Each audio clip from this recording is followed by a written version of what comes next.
Day 29. This is a book called Scientific Marvel Poems. The author is Chimwemwe Undi, by Anansi Press, 2024. I'm going to start by saying that when I was a student in the Department of Anthropology, there was a grad student doing field work by handing out video cameras to recent immigrants to the country and to the city, and asking them to video what they noticed while moving around in their day-to-day lives. The idea, of course, was to see what it is they saw, to notice what they didn't video, to notice what they did want to record. Thereby, you get a glimpse of what you don't see in the world, you as a person with your own vision, your own biases. There was a road along the cliff that I would drive at night over and over. So, of course, I saw it uh, from my own perspective. But once a new roommate came with me, um, and what I saw got told through her experience. It was just like that video ethnography, really, and it changed me. What she saw was the waste of power. And she had come into Canada and to the city I was living in, from Eastern China, Southeastern China. And when I saw all the lights in the city and saw beauty, she saw waste. She only had, where she was at home, only had power 3 times a week. And she lived in a 10-story walk-up. She didn't see the ease that she would get. She saw the waste. Undi's book feels the same to me. Um, like an ethnography, a point of view that I don't have, which is wonderful. She's a lawyer and living in Winnipeg, which is a city I've been in a couple of times, but have never actually lived in. Her debut full-length collection won the 2024 Governor General's Literary Award in Poetry, and that is a very, very big prize for those of you who don't know. And that was her debut collection. She was the Winnipeg Poet Laureate, and then in 25, 26, so it's still ongoing, she's the Parliamentary Poet Laureate, which in Canada means that's a national post. Her resume is just as impressive as the poems in this book. So much of what makes this an unusual collection is the very different point of view, and much of that is the kinds of sources she uses when she looks. So she has a series of blackout poems. There are 7 of them in the book. All of them use Supreme Court of Canada decisions as the basis of the poems. Of the 3 decisions used as source material, I just want to tell you about the Baker v. Canada. The summary of the case is fairly simple. There was a woman by the name of Mavis Baker. She was a Jamaican woman who came into Canada in 1981. She worked for a decade or so as a domestic worker here in Canada. And there were 4 children that she had before she came from Jamaica, that she had left in Jamaica. And there were 4 children she had while living in Canada. So they are Canadian citizens. In December of 1992, the government of Canada discovered that she was living in the country illegally and ordered her deported. So she brought forward an application for permanent residency under section, I think it's 114 of the Immigration Act.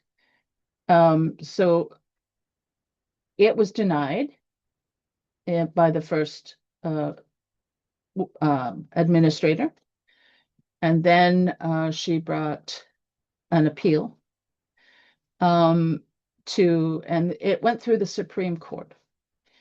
And in the process of the Supreme Court decision making, what it did is it changed the relationship of the courts and the administrative system in Canada.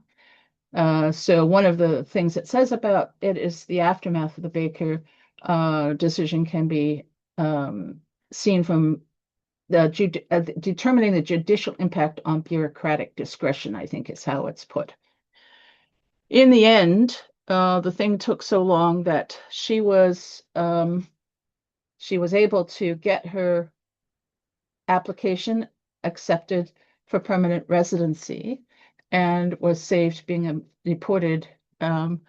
However, I want to point out that that's not always the case. So, for example, there was an allied kind of case here with that was reported by the National Post, in which the three children, in this case, who had been born here by the mother was deported, um, and back to Trinidad in this case. She had been in Canada for 13 years and then was deported with her children being left behind. And the children were at this point, this is back in 1999, were living with the grandmother. And then the grandmother, of course, faced deportation. So while what's happening in the United States is egregious, there is a history here in Canada of the same kind of material. But the point is the poem. This is from a longer blackout poem, which actually takes up several pages from that decision, Baker versus Canada. The poem titles Ground Upon. This section is factors affecting the content of the duty of fairness. Existence, not a given, I wrote. The eminently specific text, all circumstances must be considered in order. Fairness is flexible. Emphasize the contained, open, institutional, affected, and fully considered. Several common circumstances. One is being held close, the realm of the body made to reach, making more likely. A second nature to the body. The particular protections will be required when the issue cannot submit in determining the importance individual lives impact will be mandated, expressed by justice is one's grave consequence.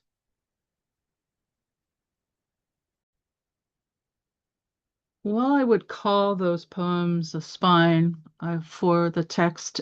In between them, there are, Undi looks at many mundane and ordinary things in the world of Winnipeg, which is one of the reasons it reminded me of that ethnography, is the things that she notices in her world.